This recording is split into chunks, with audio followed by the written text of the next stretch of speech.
Sometimes you come market cry bre. Yankwan, efutu na ebo yempa. Am say yankwan na ma yaka chi kakra. Oba no ye fo mama ware ne. Photos nsisi ni adenti. Na wuntimi mbo we kra. Oh, adwuma ne de me ma me e balance. Ti me gba adwuma yie. Ene oni bi mi ya me di wa cha kwaji bi. O mesuro me ma obi. O pedi awde be sa na de. O so hwe me de ba ntem na mekuta makeche o mensa ma di bere obi biara. Se na adwuma den esitie. Mu MP hwan. MP what's my friend there? Ya mu person bu petrol na se bibi sam kon. Aje se ye kokwa benya ana se kitase. Ahina ba kasa na. Mengana. Uze. Mengana. Den ne hia mo adu sei. Menya nana. Avi ye madindanga meto mutama we wa bra nanga. Wala bo bela. Ndo to we di ngwa dem se ya. O pesa obebo tia me number is 0245. Refu number. Sorry. Beku so I will come here again. Fine way there say you. Mo MP away. I will be say about 25 good years. Still here quite here. Charlie be crazy. Alright, Busianfo, and now Yaba Brekuso, Okuyapem. This is my first time here. Now, what's your chronoma? I dare be put you off a car quine. And your cry, your chronomo, Timamfono, Obi say about 25 good years. Yan car quota or car quine soda. So what you since you were a chronom, name be someone, then I hear oh chronom, and I said, then I didn't ever hanma, a bebo, an ample, then I didn't want to press a man for baby Abishabi. See you were Brekuso, Okuyapem, then Kobonko Moho. Make out say, subscribe to the YouTube channel, TikTok, and Facebook, and so no follow mommy. Thank you very much. Onabacho michia.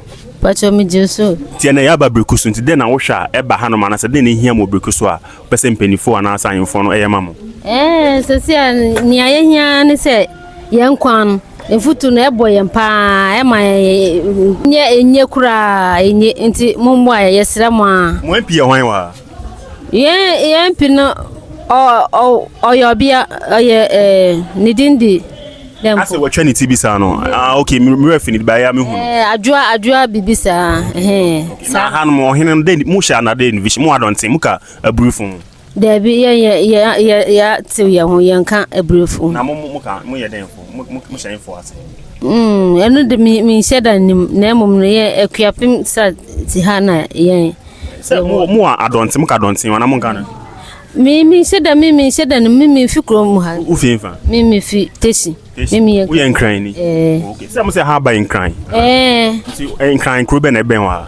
Kwa benya. E na do me. We fancy do kwa na den. We nchini wom. Okay. We nchini wom fine pa. Fine. Nchini kan fo no ade ntina wo de wo say fine. Wa wo ye no say fine. Amanfo na e kan kire me na mete yo. Pa na matu jo bi hia bi ana say bisa na afro. We na man nim timu. We na man ni utrim. So many in patch obo mama number. Abi bra. Oba no ye fo mama ware ne. Patch so un ware. Wa ware ring we de bo mama number. Patch bra no say why. Uzo any witrim e yara me say dem. Patch 0546 48 3285. Okay, wanga sa do den back mama yana. Ana mbo de no yati. Ti ba cho hia kenka from omi o ye bia ma. Omu se on pe ka kwan chale kwan en ye kra. Da be no mutwa so. Oh, ate. Wa ba tu aban. Nti on be tu aban. Ana wo twa so kakra ma ye nua no. Na ti ana eti. Se ana eti. Nti na like mo gusu ko ta da na se mo gusu. Oh, da bi won gusu da. Wa ba how many years ni?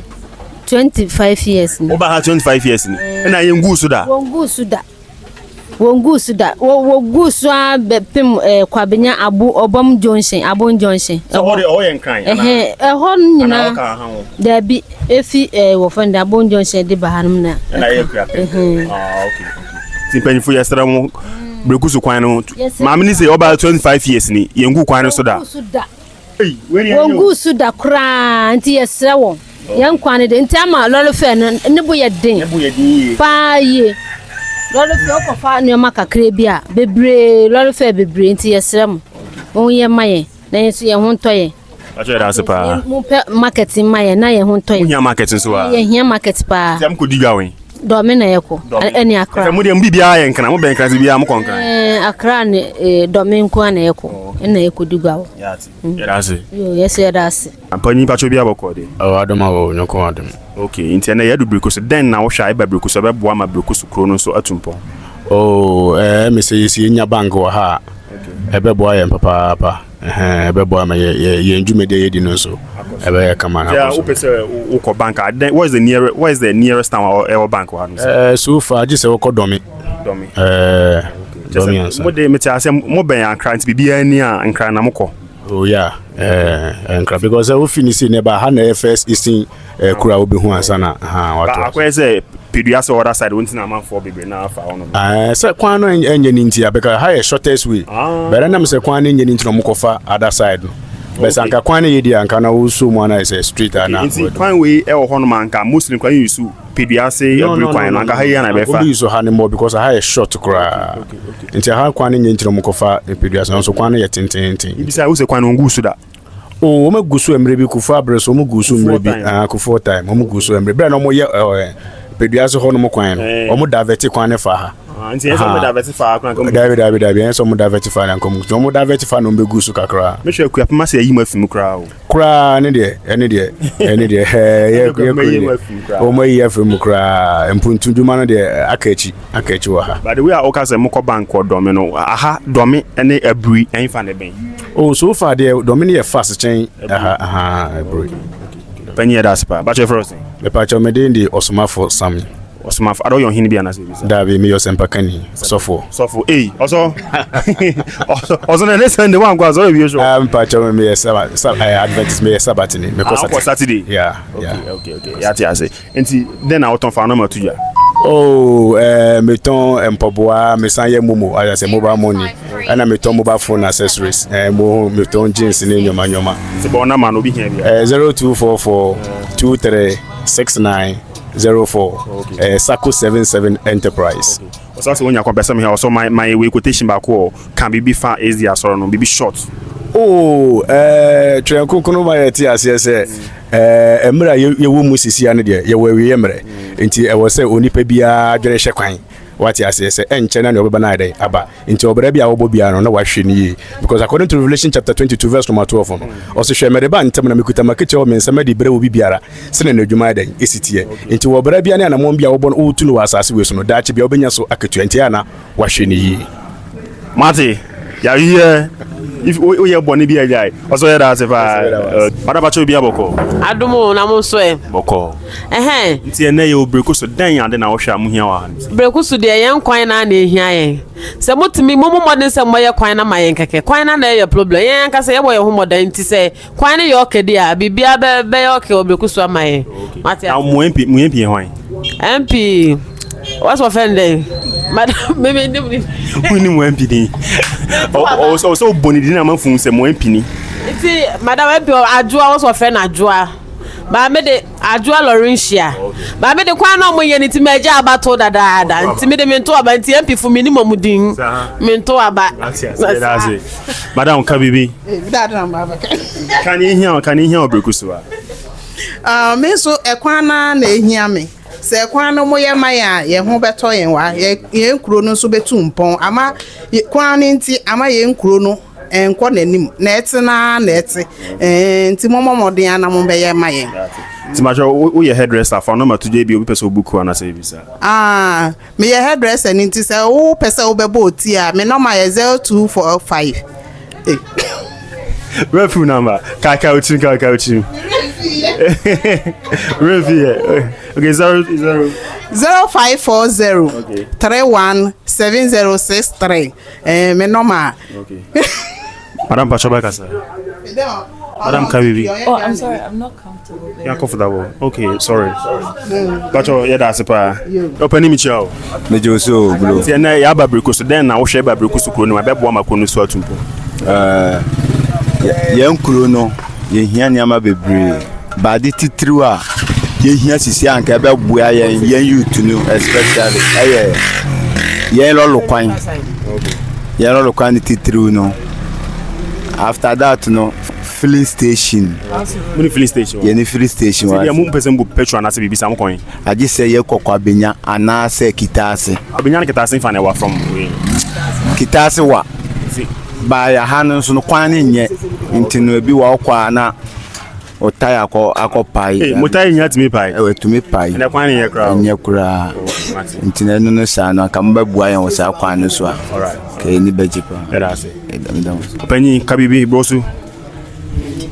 Then I babreku so share be bua. So why rider yi? Sidi aminu aneka no. Nyama bebre wa anu ma ehia yen. Bini titiro do obobo so lolo kwan bi wa otumi faso na dadwa bebi efi na be wo tai num na pai na wa ba point wa be so point anu so wa say 20 cities okada no so mu ye desa ananse na photos yen sisi ni adenti na untimi mbo we kra adwuma ne de me ma me e balance ti me gba adwuma yie ene oni bi mi ya me di wa cha kwaji bi o mesuro me ma obi o pedi awde be sa na de we okay ana filling station no so aka no enyia ye youth no beble na filling station no obi wa obeya adwuma nse de ni ya beble nti no e ba anu ma obi be ko otro application obenya na wan fa no e ma kroni tumpon ana park no so amunya park ya park na yo by ko agbonti e wo so no obo bibia e fa asase mu bia ya baba wa ase ye no ya asase no se e ya popo nti no e ma ye ho ye den so nti no ya bobo no wo so a wo twa ya ho na nyina ya o ne ade nti we ko fie kura no ma me be kasa se we pra ne ade bye nti wo mehwe ye park no mo park no ne ka kwan no ne bia filling station agboafo ne mra no wo mehwe oh am a footballers wa chale enye easy that's open okay chale bosu ba ka bibi kasa ka bibi ari ne mi da bi se den ka ne oni bia oh mi ni mi hwe we via vi fa mi fi comment covet yeah e won fa yes town den kru se ka kuapem ho nti kan se won so o ma ya ka kwan no na bi yeah nti ani tina wo se woni bibia kan na Felisa no moro o ferry boss o ferry ye no net ya wo se o ferry ani ba ka sa na Mengana. Uze. Mengana. Den ne hia mo adu sei. Nenya nana. Avi nye madindanga meto mutama we wa bre nanga. Wa da bo belan. Ndo to we di ngwa dem se ya.